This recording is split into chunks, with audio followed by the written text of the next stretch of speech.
She will be the wonderful woman of my life. Duke Nathaniel Blackwood had spent most of his adult life being admired by women who never truly cared to know him. They admired the title first, of course, because a dukedom had a way of making even the dullest man appear interesting. They admired Blackwood Manor with its miles of green land and old stone towers standing proudly against the sky. They admired the carriages, the servants, the family name, the possibility of becoming Duchess Blackwood, and sitting at the head of one of the most powerful households in southern England. Some admired his face, others admired his fortune, and many admired the future they imagined they could build upon his influence. Yet very few ever asked what he feared, what he regretted, what kept him awake when the great house had gone silent and every candle had burned low. By the age of 35, Nathaniel had become very skilled at recognizing ambition disguised as affection. That was why he had never married. Society called him cold. His mother called him stubborn. His friends, when they were brave enough to say it aloud, called him impossible. Nathaniel preferred to think of himself as careful. A man born with his title learned early that people smiled differently when they wanted something from him, and after years of watching mothers guide daughters toward him with the precision of military generals, he had come to believe that love was a pleasant word people used when they meant advantage. The only person who could still soften him without effort was his younger sister, Lady Sophia Blackwood.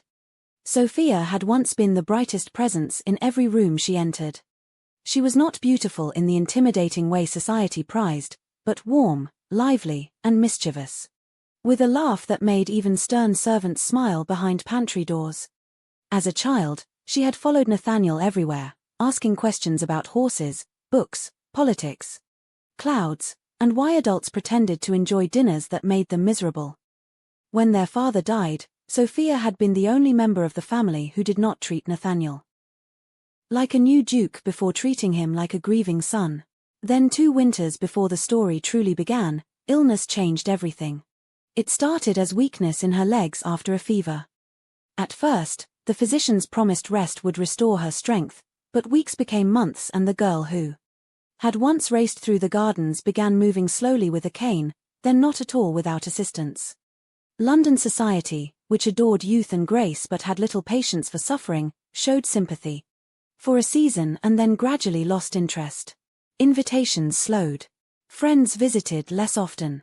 Young ladies who once claimed Sophia as a dear companion suddenly found the journey to Blackwood Manor inconvenient. Nathaniel watched his sister grow quieter. That hurt more than anything. He would have given half his fortune to restore her health, but money could not purchase. The one thing Sophia missed most was the feeling of being treated as if she were still herself. Servants became too careful around her. Visitors spoke too loudly or too gently, as though pain had made her fragile in mind as well as body.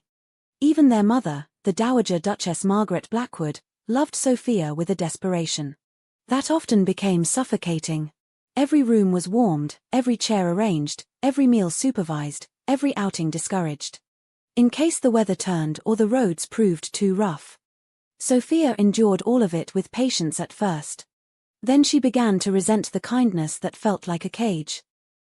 The only person who seemed unaffected by Sophia's changed condition was a young woman named Clara Bennett.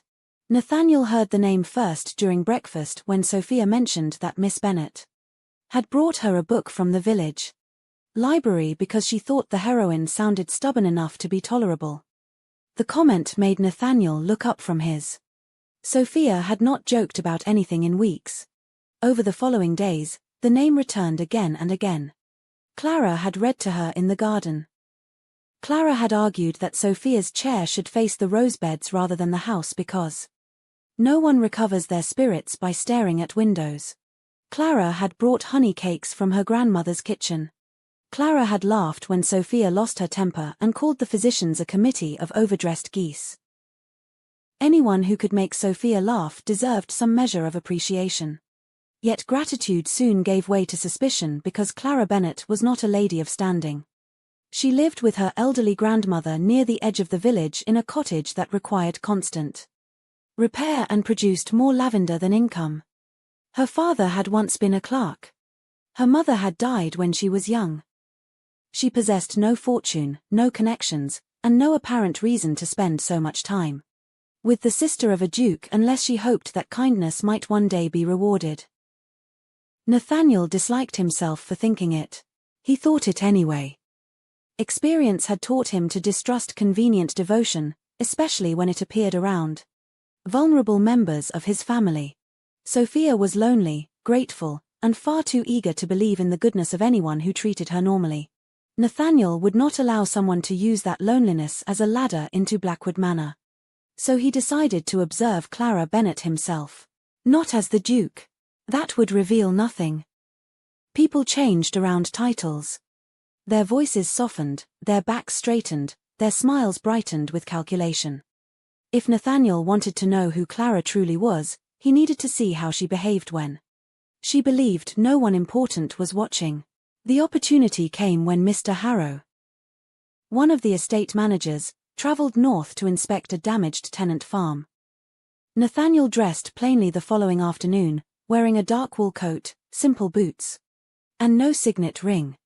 To anyone unfamiliar with him, he could easily pass as a new steward or assistant, recently employed by the estate. His valet protested that his mother would have fainted if she knew, and Sophia would certainly have laughed until she cried.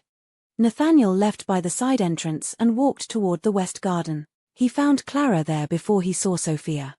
She was kneeling beside the gravel path, adjusting the wheel of Sophia's chair with a concentration that suggested the entire fate of England depended on that loose screw. Her dress was plain, a soft grey-blue cotton gown, mended carefully at the cuff, and her brown hair was pinned in a practical style that was already losing its battle against the afternoon breeze. Sophia sat above her, looking both irritated and amused. "I told you it always pulls to the left," Sophia said.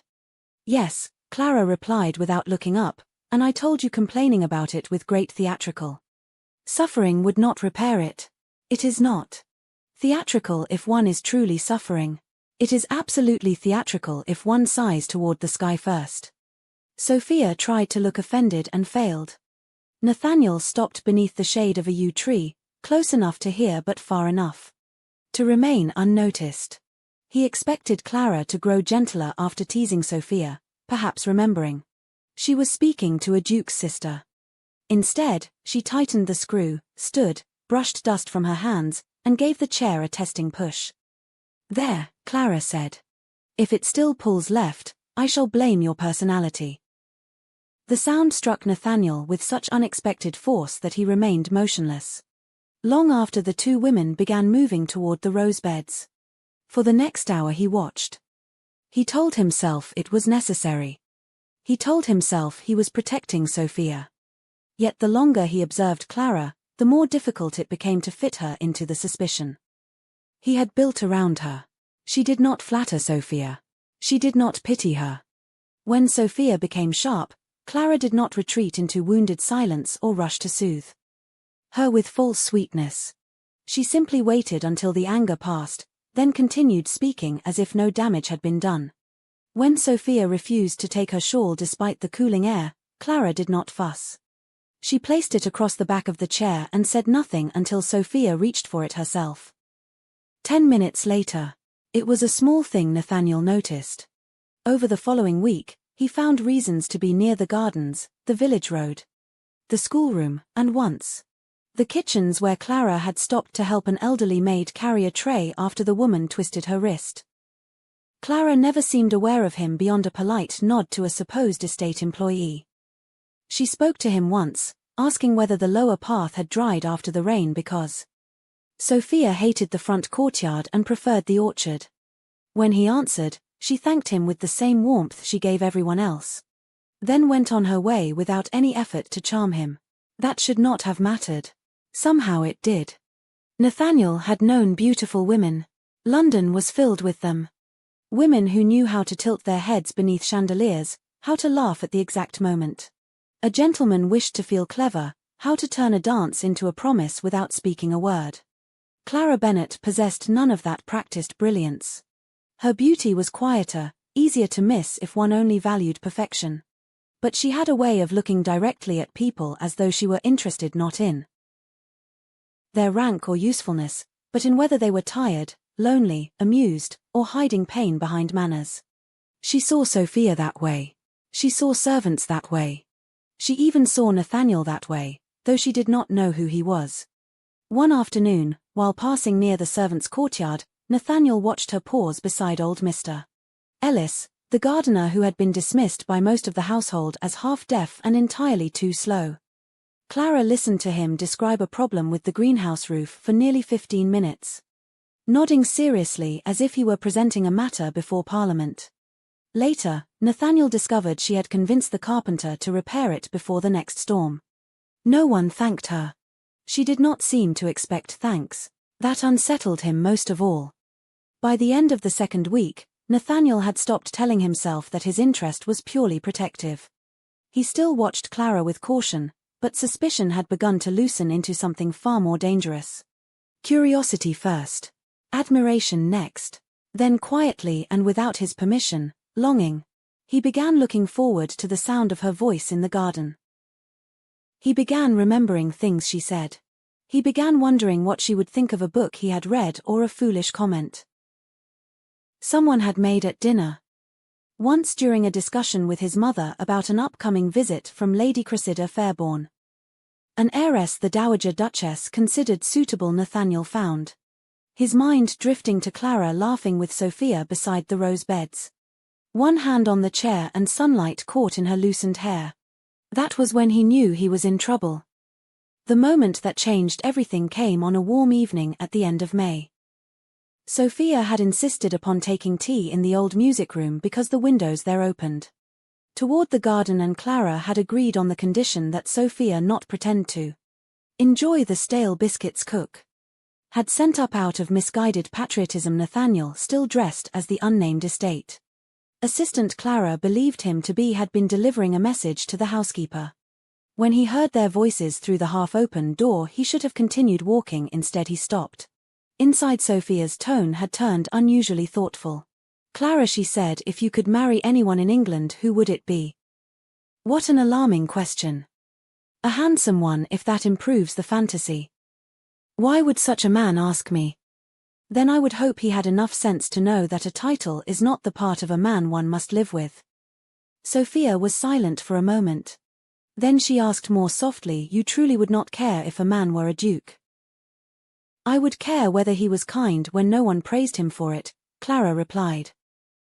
"I would care how he treated people who could never repay him. I would care whether he listened when someone weaker than himself was speaking. But whether others bowed when he entered a room? No, Sophia. That would be the least interesting thing about him." 4 years, women had admired the Duke of Blackwood. For the first time, Nathaniel found himself wanting to be worthy of a woman who cared nothing for the title at all. Inside the room, Sophia's voice turned mischievous again. "And if Duke Blackwood himself asked?" Clara laughed, completely unaware that the man in question stood just beyond the door, with his heart beating harder than any battlefield or parliamentary debate had ever caused. "Then I should advise him to find a woman who enjoys being stared at by half of London," she said. "I am quite content with books, gardens, and people who do not mistake noise for importance." And in that quiet corridor of Blackwood Manor, while Clara Bennett sat only a few feet away, believing him to be no one of consequence, Duke Nathaniel Blackwood realized that he had begun falling in love with the one woman in England who had no desire to become a duchess. For the first time in many years, Duke Nathaniel Blackwood found himself in a situation that no amount of wealth, education, or social influence had prepared him for. He was in love. Worse still, he was in love with a woman who had absolutely no idea who he really was. The realization might have amused him if it hadn't felt so dangerously important. For several days after overhearing Clara's conversation with Sophia, Nathaniel avoided making any rash decisions. He told himself that admiration was not love. Gratitude was not love. Curiosity was certainly not love. Yet every attempt to dismiss his feelings only seemed to make them stronger. The problem was not that Clara had impressed him. Many women had impressed him. The problem was that she had quietly dismantled beliefs he had carried for years without even trying. She had shown him that kindness could exist without calculation. That loyalty could exist without reward. That affection did not always arrive disguised as ambition. And worst of all, she had done it while believing he was nothing more than an ordinary employee of the estate. For a man who had spent most of his life wondering whether anyone would value him without his title, that fact was impossible to ignore. As spring turned into summer, Nathaniel found more reasons to spend time near Sophia's garden visits. What began as observation slowly became conversation. What began as conversation gradually became friendship. Clara still believed him to be a steward. Nathaniel continued allowing her to believe it. At first, he justified the deception by claiming it protected the honesty between them. If she knew he was the Duke, everything might change. She might become guarded, formal, careful. But deep down, Nathaniel knew there was another reason. He was afraid. Afraid that the moment Clara discovered the truth, she would see not the man she had come to know, but the title she had spent her entire life learning to avoid. One afternoon, while Sophia napped beneath an oak tree after insisting she was merely resting, her eyes, Nathaniel and Clara found themselves walking slowly along the edge of the estate lake. The water shimmered beneath the sunlight. For several moments, neither spoke. Then Clara surprised him. "May I ask you something?" "You usually do." "I beg your pardon. No one seems to know much about you." "I suppose I wanted a quieter life." "You don't seem like someone who enjoys hiding." "And what if I am hiding?" "Then I hope whatever you're hiding from is not worth losing yourself over." Nathaniel felt something tighten in his chest. Because if there was one person from whom he was hiding, it was standing directly beside him. Unfortunately, not everyone in Blackwood Manor remained unaware of what was happening. The Dowager Duchess Margaret Blackwood noticed changes long before Nathaniel realized how obvious they had become. She noticed how often her son disappeared during afternoons. She noticed how frequently Clara's name appeared in conversation. Most of all, she noticed the way Nathaniel looked at the young woman. Margaret Blackwood had raised 3 children. She knew exactly what love looked like. And she did not. One evening, she summoned Nathaniel to her private sitting room. The conversation began politely. It did not remain that way. "You are spending too much time with Miss Bennett." "I was not aware my schedule required approval. That girl is becoming far too comfortable within this." "Clara is Sophia's friend." The words sounded disturbingly similar to thoughts he himself had once entertained. Only now they felt ugly. "You do not know her." "I know enough." "You know where she lives." That alone told her how serious the situation had become. And it frightened her. Not because she hated, but because she loved her son. Margaret had spent years watching ambitious women pursue the title of Duchess Blackwood. She feared Nathaniel would eventually become vulnerable to the wrong person. She simply could not imagine that this time she was the one making the mistake. Without consulting Nathaniel, Margaret informed Clara that Sophia required rest and fewer visitors. The message was delivered politely. The meaning was unmistakable. Clara understood immediately. She was being asked to leave. Sophia was devastated. Nathaniel was furious. Clara, however, accepted the decision with quiet dignity. That hurt him most of all. She did not argue. Did not demand explanations. Did not plead for permission to stay. She simply smiled at Sophia, promised to write, and prepared to return to her grandmother's cottage. The morning she left, Nathaniel rode after her. He found her walking along the village road carrying a basket of books Sophia had insisted she borrow. When Clara saw him approaching, she smiled. Then she noticed his expression. The smile faded. What happened? He had rehearsed this conversation countless times. "I lied to you." The words seemed so unexpected that she almost laughed. What a dramatic way to begin. "What do you mean?" About why he had watched her. When he finished, silence stretched between them. The road seemed strangely empty. Even the birds had gone quiet. Clara stared at him. Not with admiration. Not with excitement. With disappointment. And somehow that was worse. You thought I was pretending. You watched me because you suspected I wanted something from your family. I was wrong. For the first time since meeting Clara Bennett, Nathaniel found himself with no defense. Because she was right. Everything she said was true. Clara looked away. I never cared that you were a duke. When she spoke again, her voice was softer. I think you are a good man, Nathaniel. But a good man should have trusted me enough to be honest. And for the first time in years, Nathaniel Blackwood felt completely helpless. Clara no longer visited the manor. Sophia missed her terribly. Nathaniel missed her even more. Even the Dowager Duchess began to notice the difference. The house felt quieter, heavier, less alive. Then everything changed.